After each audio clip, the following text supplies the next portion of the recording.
petits padawans de la cuisine, on se retrouve aujourd'hui pour une nouvelle recette et on va réaliser un one plat de pommes de terre chou-fleur. Je vous avais demandé si c'était des recettes qui vous intéressaient de tout réaliser dans un même plat, que ce soit à l'autocuiseur, à la casserole ou même au four, et vous m'avez dit oui à une grande majorité.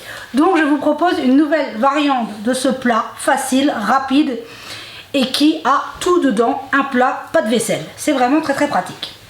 Donc, ici j'ai la cuve de mon autocuiseur, mais on pourrait très bien le faire à la casserole, c'est juste le temps de cuisson qui varierait. Donc je vais venir y mettre 1 kg de pommes de terre que j'ai coupées en petits carrés, tout simplement. On aurait pu faire des rondelles, on peut les faire comme on le veut. À mes pommes de terre, je vais venir ajouter 500 g de chou-fleur. Ici, il est encore congelé. Ça n'a pas d'importance. Je l'ai acheté surgelé par facilité. C'est surtout qu'il n'y en avait pas des frais, donc j'en ai pris un surgelé. Donc on peut le mettre encore surgelé, ça ne pose aucun problème. Je viens ajouter une grande boîte de tomates pelées que je suis juste venue couper en petits morceaux, tout simplement. Il y en a déjà des concassés. Prenez ce que vous trouvez, ce que vous avez. Pour assaisonner, je viens mettre un cube. J'ai du sel, du poivre et une cuillère à soupe d'ail en poudre, l'équivalent d'une gousse d'ail qu'on pourrait rajouter, comme on pourrait mettre un oignon aussi. Je viens terminer avec, j'ai ici 300 g de bœuf haché qu'on vient mettre par-dessus, tout simplement. Et vu qu'il n'y a pas encore d'humidité dans ma cuve, je suis venue rincer ma boîte de tomates pelées. Je mets toujours un petit peu d'eau pour récupérer les tomates au fond. Pas de gâchis, on vide les boîtes et on les nettoie correctement. Donc c'est pour ça que mon eau est un peu rouge. C'est le jus de tomate. Et il y a un bon 40 centilitres d'eau ici avec un peu de jus de tomate. Mais bon, vous pourriez mettre de l'eau tout simplement. Si vous ne voulez pas rincer vos boîtes, ce n'est pas un problème. Et voilà, tout est déjà dans notre cuve. Je viens mélanger un petit peu. Voilà, pour que la tomate englobe tous les aliments. Et voilà, tout simplement. Maintenant, moi je sais que pour mon autocuiseur, cette quantité d'eau suffit.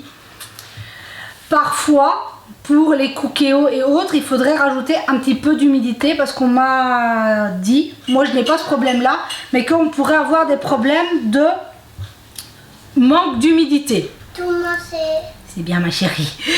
Des manques d'humidité. Donc on va tout simplement, si jamais il y a besoin, ajouter un tout petit peu d'eau. Donc là on va partir en cuisson, moi à l'autocuiseur, fonction sous pression, pour 10 minutes. Tout simplement, c'est vraiment super rapide. Donc là, on est parti pour la cuisson. On se retrouve dans 10 minutes. Mais comme je vous ai déjà dit aussi, il se peut... Excusez-moi. Comme je vous ai déjà dit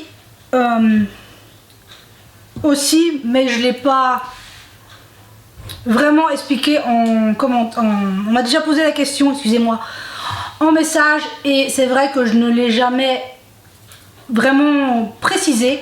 Moi, mon autocuiseur se met sous pression à 120 degrés. Je ne sais pas si tous les autres appareils, parce que moi j'ai celui-là, mais voilà. Donc moi, le mien monte à 120 degrés pour cette petite précision.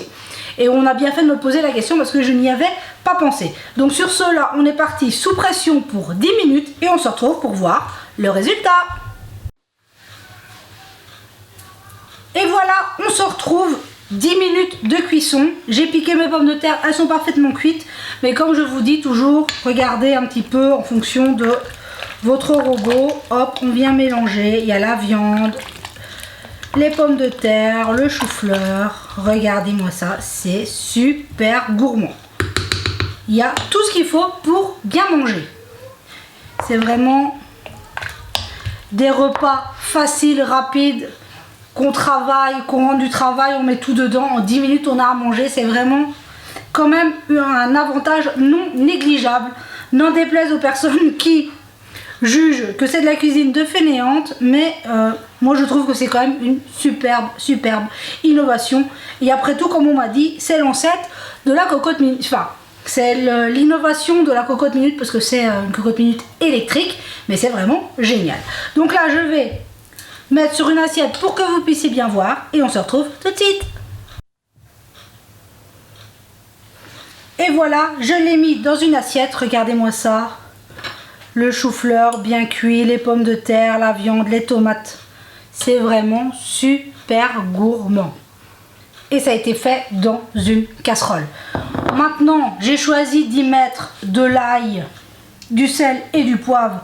Mais on pourrait venir y mettre de l'origan, des herbes, du romarin, des herbes de Provence.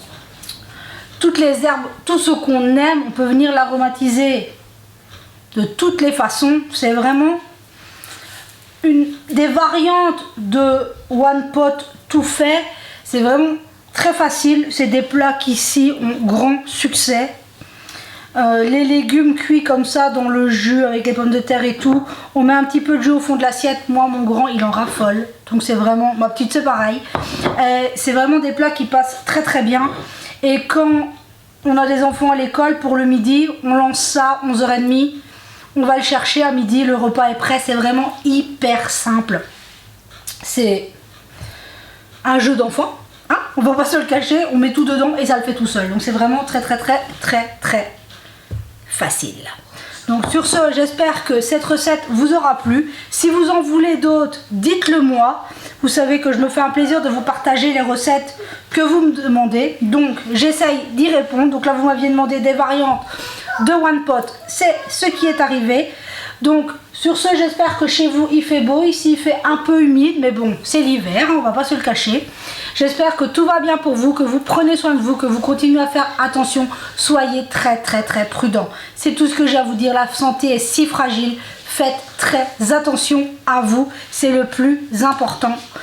Vous le savez. Je tenais à vous remercier pour vos mots, vos partages, vos commentaires. On a une merveilleuse communauté, une famille de cœur exceptionnelle. Sans vous, je ne serais pas là. Donc merci à vous. Vous êtes exceptionnels. Sur ce, je vous souhaite une merveilleuse journée, que tout se passe bien pour vous. Et on se dit à très vite pour la prochaine vidéo.